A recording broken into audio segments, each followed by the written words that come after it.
Right? Is that a camera? It's a camera. It's a flip camera. They're cheap. How does the recording process work? Do you guys all get in the studio? Does someone come in with ideas? Kind of all of the above. We all come in with ideas and come on, let me go.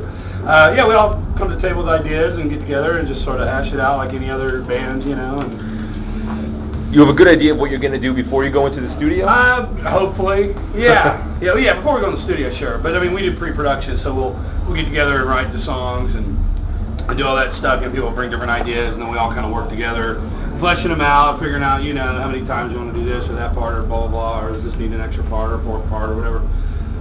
So we all work together, you know, pretty well. Now, especially on this last record, we all really came together and worked equally on the songwriting. Who, like last, there were a couple of those slower, more experimental albums. Who said, all right, enough of that, let's go back to the real metal? Maybe the goofball comedy shit. It was kind of a, I don't know. It's like, you know, some of the earlier stuff was a little bit more raw and punk and stuff, and then you know, the you know, like Ragnarok. Got a little weird. It got a little good. We just, you know, it was now we were able to do whatever we wanted musically, and it's accepted by the fans. So we just kind of kept going out there and out there and out there, and finally just, you know, decided it was time to rein ourselves back in a little bit. You know, what are we? Are we a comedy act? Are we a metal band? You know, at the core. So we decided, you know, to try to aim back towards, you know, being a metal band. You know, a funny metal band. So that's, you know, that's how that kind of happened. We just sort of just thought it was just getting a little too, you know, buffoonish. So I think a lot of people think with this record that we're coming back to that a little bit more, but keeping the heavy thing, which is cool. Sure, and Beyond Hell was also, you know, pretty heavy, solid through. Yeah. I think from Violence Has Arrived, you know, until this record, it's been on the heavy track, as it were. The worst place to stand for. I know. Yeah, whatever. How much time do you guys spend getting into costumes? By now, do you have it down to a science, or it's still? I mean, 15, 20 minutes. And then you're up, you're set to go. Pretty much, yeah. It have to be. You know, don't want to spend too much extra time in this shit. And Yeah, we got it down. We've been doing it for 25 years. What are you gonna do? And you spend a lot of time on the road. I know Gwar comes to New York City 2 or 3 times a year. Yep. Are there ever big breaks, or? Yeah. I mean, we'll do like a big fall tour, and then we'll do like a spring tour, and then, you know, if we do Europe that year or whatever, we'll put that in somewhere. But yeah, the more we work, the more we earn. So, you know. And I know with illegal downloading and everything these days, the real money comes from touring and the merchandise and the like that, right? Yeah, we do, you know, a lot of business with the merchandise and touring and stuff. So is the bigger incentive now to go out and tour because that's where more money is, as opposed to selling albums previously? Well, you know, we're all about trying to find different avenues, you know, of income, you know, different merch ideas, different things we can do. So we're always trying to find, you know, different things that we can do to generate revenue. I love touring. Some people want to, you know, tour only so much per year, you know, find other ways of making money and doing bigger and better things with Gwar. So, you know, that's kind of where we are right now. Right now, we pretty much, you know, have to tour quite a bit of the year to make enough money to keep the building and the lights on and the latex flowing and all that shit. So, but we're looking for other things. I mean, we definitely are one of those bands that wants to eventually, you know, do anything and everything we can, you know, movies, stuffed dolls, whatever, you know. So. The Kiss style. Yeah, you know, to an extent. Do you see any? We want to keep playing good music, though.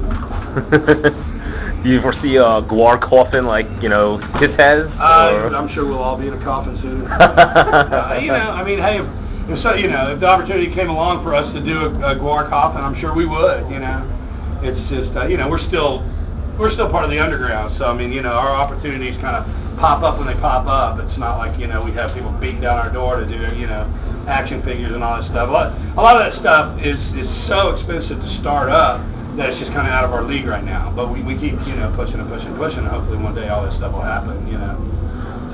Well, Gwar gets they earn a lot of media. Like, I know Odorous is on Red Eye these days, and Fox News, you know, the famous Jerry Springer scenes, and kind of pop up in all kinds of strange places. Yeah. That's always been kind of a signature of Gwar. Do you think that keeps you in the public consciousness? Yeah, you know, keeps us on the radar. I mean, you know, like I said, we try to do anything we can. I mean, if we have an opportunity to go on a show, you know, definitely we're going to do it, you know. sometimes it's great, and sometimes it's, like, why the hell did we spend, 3 days prepping to do that thing, But for the most part, it's, it's any publicity is good publicity. Any interviews, any TV shows, radio shows, anything we can get on, is just good for the band, regardless of, even if they talk shit about us, it's still good for the band, So. How does it come about who you're going to tour with? Like, here you're with Lamb of God. Last time I saw you guys, you were with Cradle of Filth. It's, different things, labels, booking agencies and stuff, try to put together different packages and stuff like that.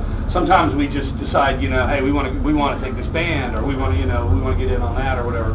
So it just kind of depends on the situation, when everything starts, gearing up for a tour, we start talking about different scenarios, and people, go, hey, well, why don't we do this package or that? And, sometimes the label wants us to take out another label band, or the booking agency, the band they book, or whatever. So it's just kind of, you kind of look at the cost, you kind of look at the, the value for the money, the ticket, and stuff. You look at all these things, all these business things.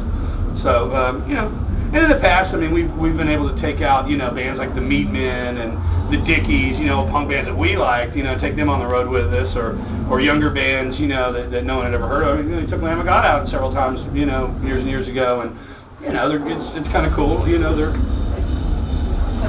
so it's cool they had the opportunity to, go out with us and us, try to see about an opening slot, because we've never really done that much. I think we did that with the Misfits once, and it was kind of a co-headline thing. And so, it's one of those things that we wanted to see, how that scenario would work out. It's like doing festivals and stuff.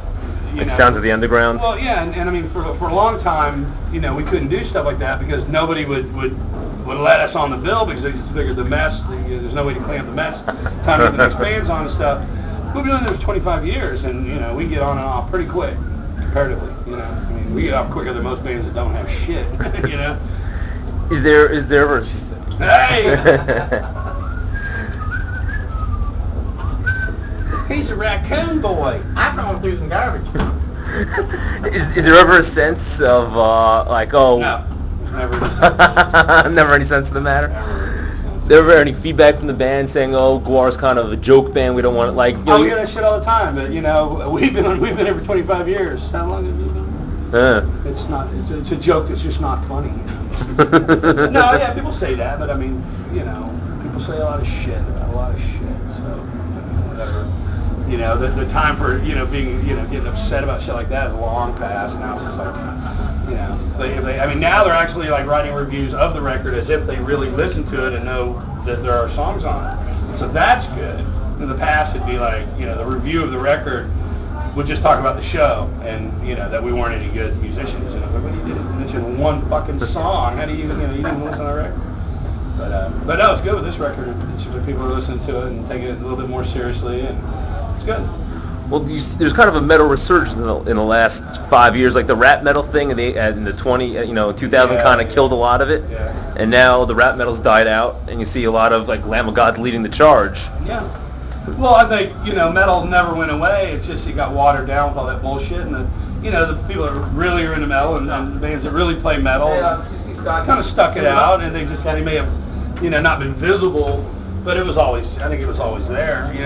Especially like in Europe, I mean, they never gave up on it, and and I just it's the climate changes, you go from metal to punk to new wave to grunge to blah blah blah blah blah, and now it's back to metal again. But I mean, if you really if you listen across the board, there's still bands that are coming out that sound like Nirvana, and there's still bands that are coming out that sound like Old Sabbath, So there's really all kinds of music out there, and it's always out there. It's just not always, the popular thing, So, music's music. It's always out there. Metal's always out there. Punk's always out there. And it's just the climate now is metal's coming back up in popularity, so it's more visible. It's all over Hot Topic. It's all over, the stores. Everybody's wearing skulls now. Remember when I was a teenager, if you had anything with a skull on it or a spike, you were just like, ugh.